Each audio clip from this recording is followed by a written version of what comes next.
중요합니다.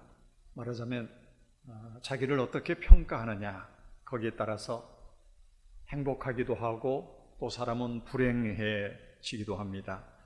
예를 들어서 우리가 점수를 매겨서 평가한다 하면 그렇게 생각을 해보십시오. 나는 나를 50점짜리로 평가하는데 딴 사람이 나를 20점짜리로만 봐준다면 그 뭔가 굉장히 불만스럽죠.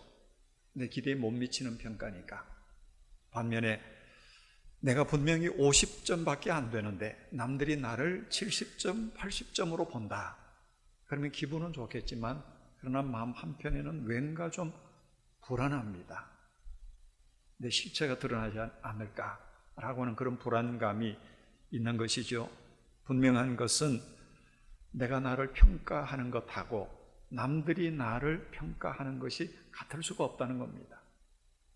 여기서 우리 안에 불만이 생기기도 하고 마음의 불안이 일어나기도 합니다. 그러니까 중요한 것은 내가 누구인가 라고 하는 자기 정체성이라는 겁니다. 내가 나를 지나치게 과장하지도 않고 또 지나치게 비하하지도 않고 내가 나를 얼마나 진실하게 평가하느냐, 이 자기 정체성이 분명하면 남들이 여간 나보고 뭐라고 해도 혹은 남들이 나를 어떻게 평가하더라도 거기에 우리의 마음이 휘둘릴 필요가 없다고 하는 것입니다.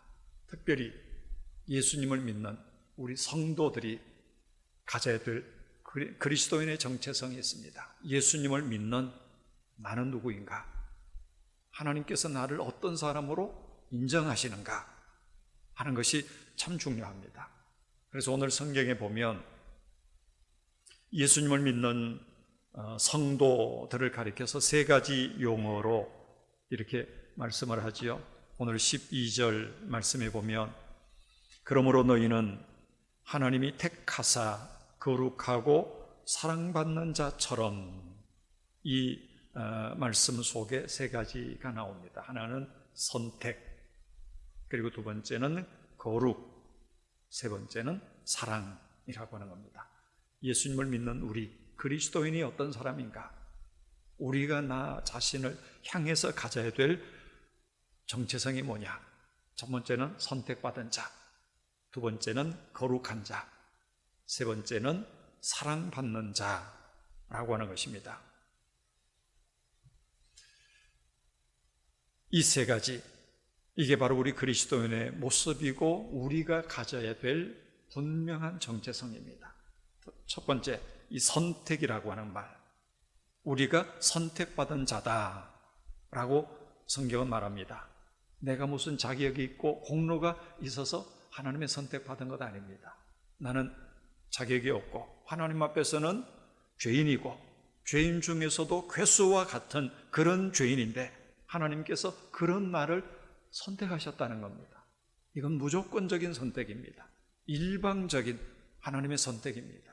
그래서 예수님을 믿게 된 것도 내가 예수님을 믿은 게 아니라 하나님께서 나로 하여금 믿게 하셔서 내가 예수님을 믿게 된 겁니다. 바로 이게 선택받은 자의 고백입니다.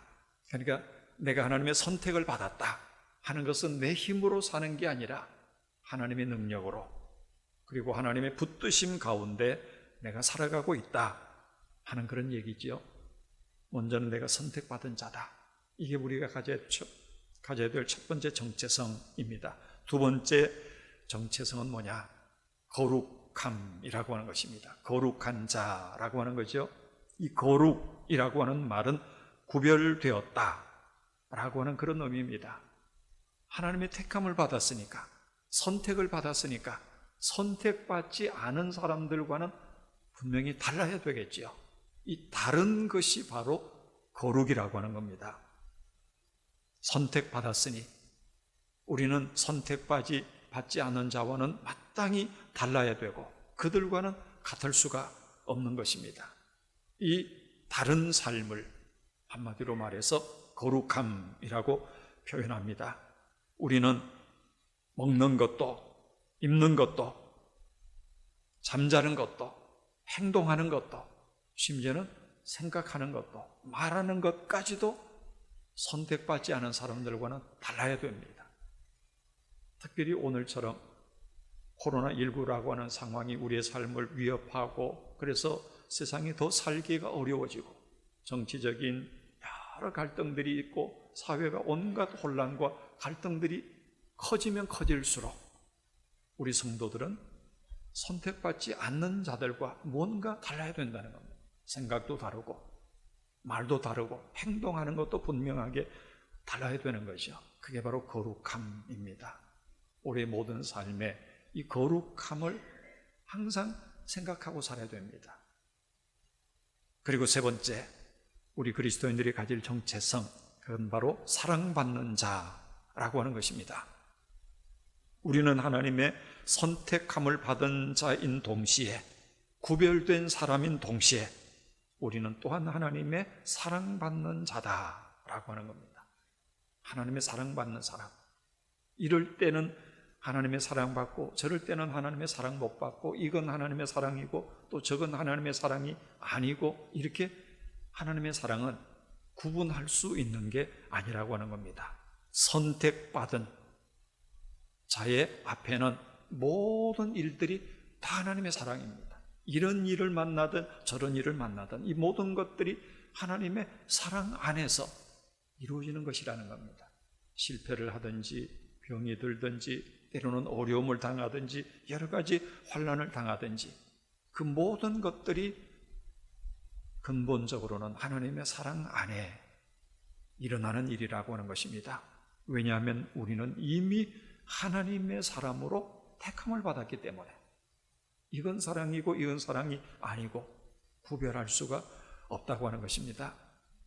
그러니까 나는 하나님의 사랑받는 사람이다 라고 하는 이 사실을 잊어서는 아니 됩니다. 이런 일을 당해도 저런 일을 당해도 우리가 그것을 다 깨닫지 못할 뿐이지, 이해하지 못할 뿐이지, 하나님께서 나를 사랑하시기 때문에 이 모든 것들이 하나님의 사랑 안에서 이루어지는 일이다 라고 하는 이 믿음, 이게 우리가 가져야 될 믿음이라고 하는 것입니다. 우리는 사랑받는 자로 부름을 받았기 때문입니다.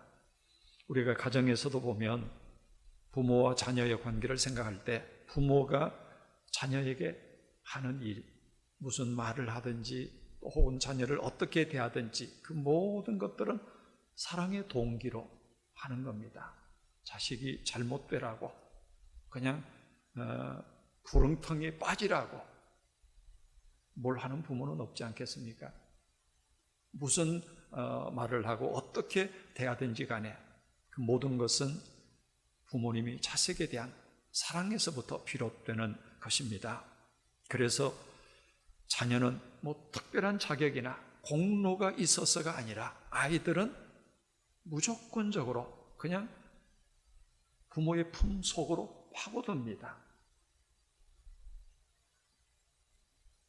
부모가 나를 사랑할 거라고 하는, 내가 좀 부족하고 잘못한 일이 있어도 엄마가 나를 사랑할 거라고 하는, 아버지가 나를 사랑할 거라고 하는 이 분명한 확신이 있습니다.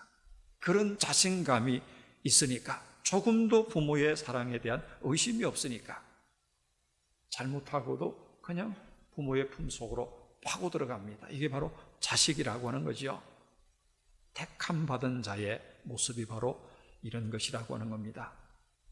우리가 예수님을 믿고 하나님의 자녀가 되었다라고 하는 것은 나는 하나님의 택함 받은 자다, 동시에 나는 하나님의 사랑받는 자다라고 하는 이 확신, 오늘 이 말씀의 내용을 우리가 분명히 붙들어야 될 것입니다. 실패 속에도 고난 속에도 시련 가운데도 하나님의 사랑이 있습니다. 이 하나님의 사랑에 대한 의심이 있어서는 아니 됩니다. 이게 바로 선택받은 자가 붙들어야 될 정체성이라고 하는 것입니다. 이렇게 우리가 하나님의 택하심을 받고 거룩한 자가 되고 하나님의 사랑받는 자가 되었다면 이제 이런 우리 성도들이 어떻게 살아야 되는가, 어떤 마음으로 살아야 되는가 하는 것을 성경은 몇 가지로 우리에게 말씀을 합니다. 12절 하반절에 보면 긍휼과 자비와 이렇게 먼저 말하지요. 긍휼과 자비, 불쌍히 여기는 마음이 있어야 된다는 겁니다. 왜냐하면 우리가 하나님께로부터 죄인 되었던 우리가, 하나님과 원수 되었던 우리가 무조건적으로 하나님의 강권적인 은혜로 선택함을 받았기 때문에 그 하나님의 은혜를 입은 우리가 다른 사람도 불쌍히 여기는 마음을 가져야 되고, 아무 자격 없는 내가 이런 하나님의 사랑을 받았으니 나도 그 하나님의 사랑으로 내 이웃을 사랑해야 된다고 하는 겁니다. 그래서 하나님의 택하심을 받은 자들은 먼저 긍휼과 자비의 마음을 가져야 된다라고 하는 것입니다.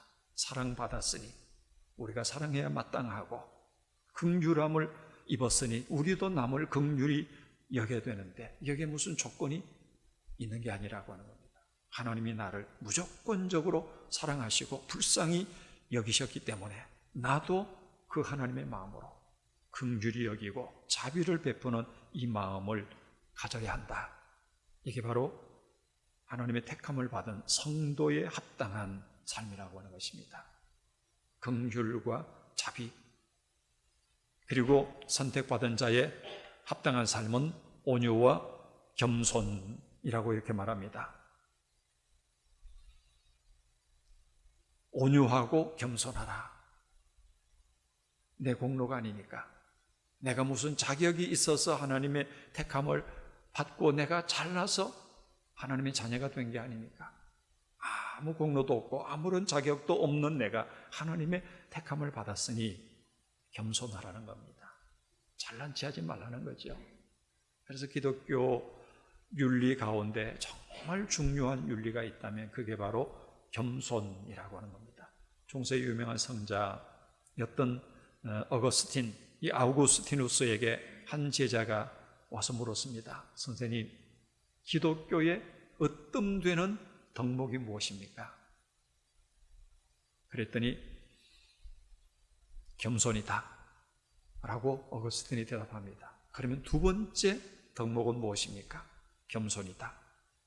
세 번째 기독교의 덕목은 뭡니까? 겸손이다. 첫째도 둘째도 셋째도 기독교의 최고의 가치, 그건 겸손이라고 어거스틴은 대답했다고 합니다.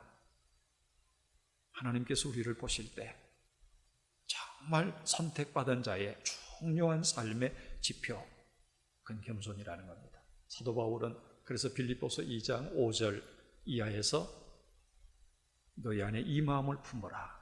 곧 그리스도 예수의 마음이니, 그러면서 예수님의 겸손을 구체적으로 말씀합니다. 하나님과 본체이셨지만 하나님과 동등됨을 취할 것으로 여기지 않고 자기를 다 비우시고 십자가에 죽기까지 복종하신 그 예수님의 겸손, 그 겸손의 마음을 품어라. 그렇게 우리에게 권면합니다. 그렇다면 우리 기도의 제목 가운데 중요한 기도의 제목이 있다면 하나님 나로 하여금 겸손하게 해주십시오 라고 하는 이 기도일 것입니다. 주님, 교만하지 않게 해주십시오. 설령 교만한 자가 있을지라도 그 교만한 자 앞에서도 내가 겸손하게 해주십시오. 나를 비방하는 자들 앞에서도 겸손하게 해주십시오. 이 기도가 우리에게 참 필요합니다. 사실 교만한 사람이 있으면 그 공동체는 절대로 하나가 못 됩니다. 그러나 겸손한 자가 있는 곳에는 하나 되는 역사가 일어납니다. 윌리엄 캐리라고 하는 유명한 인도 선교의 아버지라고 일컬어지는 분이 있습니다. 영국의 대형 백과사전에 그의 행적에 대해서 아주 많은 분량으로 할애해서 이 윌리엄 캐리에 대해서 기록할 만큼 그 어려운 인도 선교를 개척했던, 그리고 평생 인도 선교에 헌신했던 분입니다. 그는 한평생을 인도에서 선교하고 생을 마쳤는데 그는 늘 스스로를 생각하기를 어떻게 생각했는가? 나는 벌레 같은 사람이다 라고 생각했다는 겁니다. 이 캐리가 못난 사람이어서가 아닙니다. 그의 아버지는 영국의 유명한 정치가였습니다. 아버지는 아들이 자기의 뒤를 이어서 영국의 훌륭한 정치가가 되기를 바랬습니다. 그런데 윌리엄 캐리의 동생은 아버지의 뜻을 받들어 훌륭한 영국의 정치가가 됐지만 윌리엄 캐리는 아버지의 뜻을 고사하고 인도 선교사로 떠납니다. 평생을 거기에서 헌신하면서 그는 평생 동안 나는 벌레 같은 사람이다 라고 그렇게 자기를 작게 보고 자기를 낮추었다는 겁니다. 그는 죽기 전에 자기 비문을 스스로 만들었습니다. 거기에다가 자기의 유언을 이렇게 썼다는 것입니다. 윌리엄 캐리 1761년생, 죄 많고 약하고 능력 없는 벌레인 나는 당신의 극률하신 거룩한 손에 기대어 여기 잠들었습니다. 벌레 같은 나는 당신의 극률의 손에 기대어 오늘 여기 잠들었습니다. 벌레 같다. 자기를 그렇게 평생 생각하면서 자기를 낮추고 또 낮추면서 살았다고 하는 것입니다. 그러기에 그는 그렇게 위대한 일을 감당할 수가 있었던 것입니다. 평생 살면서 불만이 없었습니다. 모든 일에 감사할 수 있었고 능력의 사람으로 사역할 수가 있었던 것입니다. 겸손이 위대한 능력이라고 하는 것, 윌리엄 캐리를 통해서 실증해 주고 있는 것입니다. 우리가 살아가면서 사람들로부터 늘 좋은 소리 들을 수만은 없지 않겠습니까? 때로는 싫은 소리도 전혀 나와 상관없는 그런 모함 같은 얘기도 우리는 들을 수가 있습니다.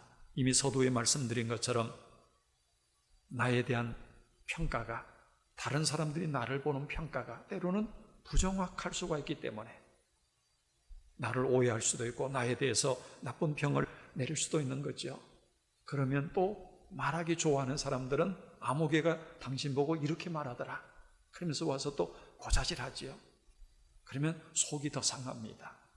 굉장히 억울합니다. 그럴 때 우리는 어떻게 해야 될까요? 억울하게 생각하고 괘씸하게 생각할 것만은 아니라고 하는 겁니다. 한편으로 생각해 보면 사실 나는 사람들에게 드러나지 않는 죄가 내 안에는 훨씬 더 많이 있습니다. 겉으로 드러난 허물보다 내 안에는 숨겨진, 드러나지 않는 허물과 부족함과 죄가 훨씬 더 많습니다. 때로는 내가 잘못했는데도 잘한 걸로 사람들이 나를 그렇게 생각할 때도 있는 거지요. 그렇다고 따라다니면서 그게 아니라고 다 말할 수는 없는 것 아니겠습니까? 그렇기 때문에 겸손하게 해주십시오 라고 하는 이 기도는 참으로 중요한 기도입니다. 우리가 정말 겸손하다면 나는 아무것도 아니라고 하는, 하나님 앞에서 나는 죄인이요 죄인 중에 괴수라고 하는 이 겸손한 고백을 우리가 붙들고 살아간다면 여간 억울한 말을 듣고 때로는 모함을 받아도 시험에 빠지지 않게 됩니다. 그 시험 넉넉하게 이겨낼 수가 있다고 하는 것입니다. 그러지 못하면 작은 속상한 말 한마디에도 그냥 참지 못하고 폭발하게 되지요. 시험에 넘어가는 겁니다. 우리는 오직 하나님의 은혜로 사는 사람들입니다. 이거 생각하면 겸손할 수밖에 없는 거죠. 그래서 택함을 받은 자, 온유하고 겸손하고 이렇게 말합니다. 그리고 그 다음에는 오래 참음을 옷 입어라 이렇게 말씀합니다. 오래 참는다. 인내를 말하는 건데 단순한 인내가 아니라 오래 참는다는 겁니다. 여기 오래라고 하는 것은 단순히 시간적으로만 길게 그런 의미만이 아닙니다. 아주 불리한 일에도 참고 억울한 일에도 참는 것, 그게 바로 오래 참는 것이라는 겁니다. 억울한 일, 속상한 일, 말도 안 되는 일, 때로는 모함, 이런 데도 참아내는 것, 그게 오래오래 참는 겁니다. 왜냐하면 우리는 예수 그리스도의 십자가의 은혜를 바라보는 사람들이기 때문입니다. 히브리서 12장에 보면 예수님을 생각하라. 어떤 예수님을 생각하라 그랬습니까? 십자가를 참으신 그 예수님을 생각하라. 예수님은 십자가까지 참으셨습니다. 그 수치와 모욕의 십자가, 그 억울한 십자가, 말도 안 되는 그 불합리한 십자가까지 주님은 다 참아내십니다. 그게 바로 오래 참는 것이라는 겁니다. 뿐만 아니라 주님은 자기를 거역하는 자들을 참으셨다. 그 예수님을 생각하라, 이렇게 말합니다. 자기를 거역하는 자. 3년 동안 예수님을 따라다니며 병 고침 받고 떡 얻어먹고 온갖 기적을 경험하고 천국의 그 생명의 말씀을 들었던 그들, 한순간에 돌변해서 예수님을 십자가에 못 박으라고 소리치는 폭도처럼 변해버린 그런 자들까지도 주님은 오래오래 참으십니다. 3번이나 자기를 모른다고 부인하고 저주까지 하는 베드로까지도 주님은 오래오래 참으십니다. 이게 바로 오래 참는 것입니다. 선택받은 자, 그렇게 오래 참으라. 주님이 십자가를 참으신 것처럼, 자기를 거역하는 자를 참으신 것처럼 그렇게 오래 참으라 말씀합니다. 그리고 13절에 보면 서로 용납하여 피차 용서하되 라고 말합니다. 서로 용납하고 피차 용서하라. 주님께서 우리를 용서하신 것처럼 그렇게 용서하라. 그런데 이게 끝이 아니지요. 14절에 보니까 이 모든 것 위에 사랑을 더하라. 사랑은 온전하게 매는 띠니라. 용서하는 것 귀하지만 그것만 가지고는 안 된다는 겁니다. 오래 참는 것 중요하지만 그것만 가지고는 부족하다. 그 위에 사랑을 더해야 된다. 그 사랑이 더해질 때 그게 완성이 된다는 겁니다. 사랑이 최고의 덕목인 것을 우리에게 다시 한번 말씀합니다. 용서만 가지고는 안 되고 그 위에 사랑을 더해야 된다. 그럴 때 그게 바로 완성이 된다 하는 것입니다. 오늘 우리에게 주님이 주시는 이 말씀, 예수님을 믿는 우리가 어떤 사람인가? 그리스도인의 정체성, 선택받은 자요, 거룩한 자요, 그리고 또 하나님의 사랑받는 자라고 하는 이 분명한 정체성을 우리가 다시 한번 확인해야 될 것입니다. 그리고 이런 변화된 성도들이 어떻게 살아야 되는가 하는 것을 주님께서 오늘 이 본문을 통해서 우리에게 말씀합니다. 긍휼과 자비와 겸손과 온유와 오래 참음과 그리고 용서하고 그 용서 위에 사랑을 다하라. 이게 바로 온전하게 매는 띠라. 이렇게 우리에게 권면합니다. 이게 바로 택함받은 자들의 합당한 삶입니다. 오늘 우리 시대에 이런 성도들의 삶의 모습이 얼마나 절실하게 필요한지 모릅니다. 이것이 바로 오늘 이 세상을 치유하는 그런 길이 될 줄로 믿습니다. 하나님 아버지, 무자격하고 허물 많고 죄인 중에 괴소와 같은 우리들을 택하여 하나님의 자녀 삼아주시고 거룩하게 하시며 하나님의 사랑받는 자로 삼으심을 진실로 감사합니다. 하나님 앞에서 내가 어떤 사람인지 나의 정체성을 분명히 확인하게 하여 주시옵소서.